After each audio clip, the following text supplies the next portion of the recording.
का जो नाम है सहर्ष स्वीकारा है। सहर्ष स मैंने सही, हर्ष मैंने खुशी, यानी जीवन में जो कुछ भी कठिनाइयाँ आए, जो कुछ भी सही हो या गलत हो, अच्छा हो या बुरा हो, उसे खुशी खुशी स्वीकार करना चाहिए। तो इस पाठ में कवि जो है मुक्तिबोध यही बताना चाहते हैं। तो इसमें कवि मुक्तिबोध का जन्म था 13 नवंबर 1917 को ग्वालियर मध्य प्रदेश में हुआ था। ये अपने माता पिता की तीसरी संतान थे। इनसे पहले 2 की मृत्यु हो गई थी, इसलिए जिनका लालन पालन जो है बहुत अच्छी तरह से किया गया था, इनका पूरा ध्यान रखा जाता था। इन्होंने प्रारंभिक शिक्षा उज्जैन में प्राप्त की थी और इनकी मृत्यु जो है 17 फरवरी 1964 में हो गई थी, यानी इनकी आयु कोई ज़्यादा नहीं थी। अब 1917 में जन्म हुआ और 1964 में इनकी मृत्यु हो गई थी, यानी 47 ईयर्स और ये सिर्फ 47 वर्ष के थे। तो अब इन्होंने जो ये कविता लिखी है सहर्ष स्वीकारा है, यानी जीवन में खुशी खुशी सब कुछ स्वीकार किया है।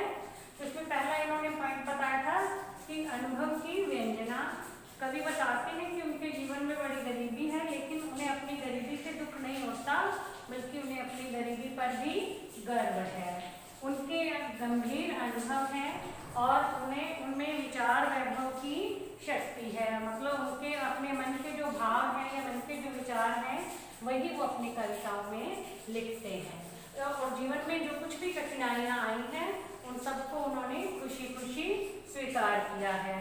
कवि और प्रियतम। अब कवि जो है अपने प्रियतम के बारे में बताते हैं कि उनसे न जाने मेरा क्या रिश्ता है, मुझे कुछ समझ में नहीं आता कि मैं उनसे इतना प्रेम क्यों करता हूँ, यानी हमारा आपस में गहरा संबंध है, लेकिन वो संबंध क्यों है इसके बारे में मुझे भी पता नहीं है। प्रिय कौन है, यानी अब कवि के जो प्रियतम है वो कौन है, वो कहते हैं कि इसके बारे में ये एक रहस्य ही बना हुआ है। प्रियतम जो है उनकी माँ भी हो सकती है, पत्नी भी हो सकती है, बहन भी हो सकती है, सहचरी भी हो सकती है, कोई भी हो सकती है। तो इस प्रकार से कवि ने जो है ये पूरी तरह से वर्णन नहीं किया है कि उनकी जो प्रियतम है वो कौन है। तो कविता का जो सरलार्थ है, जो व्याख्या है, वो मैं आपको बुक में से पढ़ के ही समझा रही हूँ।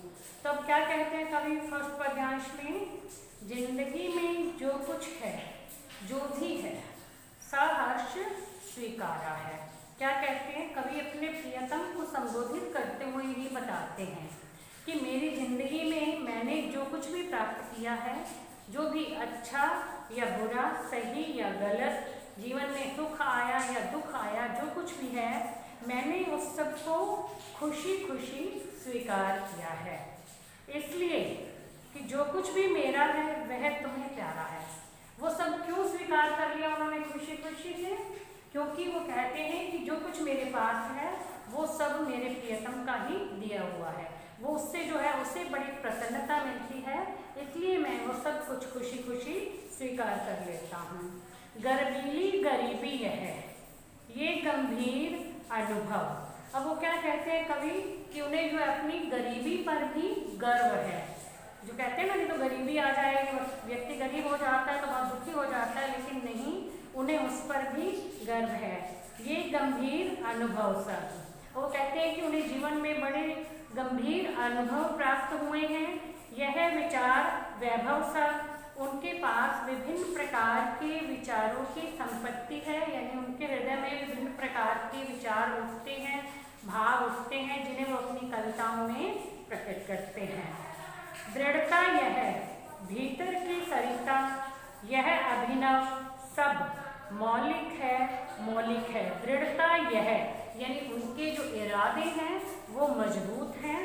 भीतर की सरिता यह अभिनव सब। अब वो कहते हैं कि उनके हृदय में सरस भावनाओं की सरिता यानी नदी बहती रहती है। मन में जो है सरस भाव उठते रहते हैं, उन भावों के कारण उनका जीवन जो है सरस, सरस यानी रस सहित, और सरस का विलोम हो जाता है नीरस यानी रस रहित। एक जीवन को सरस भाव से जीना यानी खुशी खुशी जीना, और एक जो है सारा दिन जो है दुखी होते रहना कि ये क्यों हो गया, वो क्यों हो गया, ऐसा नहीं होना चाहिए था, ऐसा क्यों, तो इस बातों से जीवन जो है नीरस हो जाता है। तो कहते हैं कि इन भावों के कारण ही कवि का जो जीवन है वो सरस बना रहता है। मौलिक है, मौलिक है, यानी ये जितने भी भाव उठते हैं ये सब स्वाभाविक हैं, इनमें कोई दिखावा नहीं है कि मन के अंदर कुछ और हो और बाहर कुछ और। इसलिए कि पल पल में जो कुछ भी जागृत है अपलक है। इसका कारण यह है कि कवि के मन में हर पल नए नए विचार उठते रहते हैं, अपलक हैं। ये कवि एक मिनट भी जो है अपनी पलकें झपका करके नींद नहीं लेता है, यानी एक पल भी आराम नहीं करता है, कभी शांत नहीं होता है। संवेदन तुम्हारा है, और इन सब के पीछे कवि किसकी संवेदना को मान रहे हैं? संवेदना का मतलब होता है कि प्रेरणा, यानी इसके पीछे वो कहते हैं, अपने प्रियतम से कहते हैं कि इन सब के पीछे जो है तुम्हारी ही प्रेरणा छिपी हुई है, इसीलिए जो मैं अपने जीवन में सब कुछ खुशी खुशी सहन कर पा रहा हूँ। अब जो है इसका दूसरा पद्यांश है, जाने क्या रिश्ता है, जाने क्या नाता है।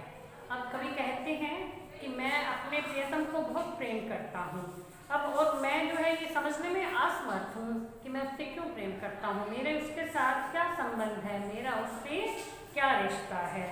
जितना भी उड़ेलता हूँ भर भर फिर आता है, मतलब कवि के मन में जो है अपने प्रियतम के प्रति बहुत स्नेह भरा हुआ है, बड़ा प्रेम स्नेह भरा हुआ है, बड़ा प्रेम भरा हुआ है। वो कहते हैं कि मैं जितना भी प्रेम प्रकट करता हूँ उतना ही वो दोबारा मेरे हृदय में भर भर के आता है, यानी जितना मैं उड़ेलता हूँ, जितना उसे प्रकट करता हूँ, भर भर फिर आता है, वापस से मेरे हृदय में भर जाता है। दिल में क्या झरना है, मीठे पानी का सोता है। अब उस प्रेम के बारे में बता रहे हैं, ये प्रेम जो है ये मेरे दिल में बहने वाला एक झरना है और ये मीठे पानी का एक सोता है। ऐसा लगता है कि उसके हृदय में, यानी कवि के हृदय में प्रेम का झरना बह रहा है। मुस्कात भीतर वह ऊपर तुम, मुस्काता चांद ज्यों धरती पर रात भर, मुझ पर क्यों तुम्हारा ही खिलता वह चेहरा है। अब वो क्या कहते हैं कि उसके हृदय के अंदर, यानी उनके प्रियतम का प्यार है, ऊपर तुम, और ऊपर जो साक्षात प्रियतम दिखाई देते हैं। मुस्काता चांद जो धरती पर रात भर, तो उन्होंने तुलना चांद से, मुस्कुराते हुए चांद से की है, किसकी? अपने प्रियतम की। वो कहते हैं कि मेरा प्रियतम जो है, मेरे उनका जो खिला हुआ चेहरा मेरे ऊपर ठीक वैसे ही है जैसे चांद रात के समय में, पूर्णिमा की रात को चांद जो है अपनी चांदनी पृथ्वी पर छिटकाता है, तो जो है उसी तरह से प्रियतम का मुस्कुराता हुआ चेहरा मेरे ऊपर रहता है, यानी मेरे हृदय में हमेशा मुझे दिखाई देता रहता है। तो इसका तीसरा पद्यांश, सचमुच मुझे दंड दो कि भूलूं मैं तुम्हें भूल जाने की। और वो कहते हैं कि मुझे दंड दो, यानी वो अपने प्रियतम को भूल जाना चाहते हैं और उन्हें भूलना एक प्रकार की सजा ही मानते हैं। फिर भी वो चाहते हैं कि मैं जो है तुम्हें भूल जाऊं, इस प्रकार मुझे यह सजा दे दो। तुम्हें भूल जाने की दक्षिण ध्रुवी अंधकार अमावस्या। वो कहते हैं कि तुम्हें भूल जाना जो है दक्षिण ध्रुव पर 6 महीने अंधकार रूपी अमावस्या के समान है, यानी तुम्हें भूलना जो है बहुत मुश्किल है, लेकिन फिर भी मैं इस भूल को, यानी तुम्हें भूलने की सजा को शरीर पर, चेहरे पर, अंतर में पालूं मैं, झेलूं मैं, उसी में नहा लूं मैं। यानी तुम्हारे जो भूल जाने की जो सजा है मैं उसे झेलना चाहता हूँ, अपने चेहरे पर, अपने शरीर पर, अपने हृदय पर जो है उसे पाना चाहता हूँ, इसीलिए कि तुमसे ही परिवेष्टित आच्छादित। वो इसलिए चाहते हैं उसे भूल जाना क्योंकि वो चारों ओर उसी से घिरे हुए हैं, उसी के प्रेम में बंधे हुए हैं। रहने का रमणीय उजेला अब सहा नहीं जाता है। वो कहते हैं कि मैं अपने प्रियतम की निकटता के उजाले से मैं ढका हुआ हूँ, यानी मुझे जो है वही जीने का सहारा देता है। तो मैं जो है उस उजाले को भूल जाना चाहता हूँ क्योंकि ये उजाला मुझसे, यानी प्रियतम की निकटता जो मुझसे सहन नहीं होती, मुझसे सहन नहीं की जाती है। ममता के बादल की मंडराती कोमलता भीतर पिराती है। अब जो कहते हैं कि प्रिय से मुझे हमेशा उनके पास रहने की जो ममता मिलती है, पास रहने की, हमेशा पास रहने वाली जो ममता का संरक्षण उन्हें मिल रहा है, वो कहते हैं कि वो मुझे अब भीतर ही भीतर जो है कमज़ोर कर रही है, भीतर पिराती, यानी मुझे अंदर ही अंदर कमज़ोर कर रही है। मैं अपनी मर्जी से कुछ कर भी नहीं पाता हूँ, सोच भी नहीं पाता हूँ। तो वो चाहते हैं कि मैं जो अपने प्रियतम को भूल जाऊँ, क्योंकि छटपटाती छाती की भवितव्यता डराती है, क्योंकि यदि ऐसा ही रहा तो मैं भविष्य में स्वयं कोई भी कार्य करने में सक्षम नहीं हो पाऊंगा, मैं अपनी मर्जी से कोई काम नहीं कर पाऊंगा, इसलिए वो जो है उसे भूल जाना चाहते हैं। बहलाती सहलाती आत्मीयता बर्दाश्त नहीं होती, उनकी प्रियता उन्हें हमेशा बहलाती रहती है, उन्हें सांत्वना देती है। तो कहते हैं मुझे हमेशा इस तरह से काम करना मुझे बर्दाश्त नहीं होता, क्योंकि इससे मेरी जो संघर्ष करने की क्षमता है वो कम हो जाएगी। अब इसका जो है पद्यांश नंबर 4, सचमुच मुझे दंड दो कि हो जाऊं पाताली अंधेरे की गुहाओं में, विवरों में, धुएं के बादलों में बिल्कुल लापता। अब वो अपने अज्ञात प्रियतम से निवेदन करता है कवि कि मुझे दंड दो। अब ये जो याचना है वो सच्चे मन से कर रहा है। कवि चाहता है कि उसे चारों ओर से घिरे हुए जो प्रियतम के उजाले से मुक्त होकर के वह पाताली अंधेरे की गुहाओं में, यानी घने अंधेरे की भरी पाताली गुफाओं में, सूने अंधेरे बिलों में, दरारों में, घने धुएं के बादलों में बिल्कुल मैं लापता, यानी बिल्कुल लापता हो जाऊं, खो जाऊं, गायब हो जाऊं, जहां पर मुझे जो है अपने प्रियतम का प्रेम बिल्कुल भी ना मिले या मेरे मन में बिल्कुल भी ना आए। इस प्रकार से वो जो है अपने प्रियतम को भूल जाना चाहते हैं। लापता कि वहाँ भी तो तुम्हारा ही सहारा है। लेकिन फिर वो ये भी कहते हैं कि यदि मैं आप प्रियतम को भूल जाता हूँ, उनके प्रेम से मुक्त होकर के कहीं लापता हो जाता हूँ, लेकिन वहाँ भी तो तुम्हारा ही सहारा रहेगा। मतलब पूरी तरह से भूल तो नहीं पाऊंगा, तो उसमें रह करके तुम्हारी यादें जो पहले की हैं अब आगे भूल जाऊंगा, लेकिन जो तुम्हारी यादें हैं वो तो मुझे जो है आती ही रहेंगी, तो उन्हें तो मुझे झेलना ही पड़ेगा।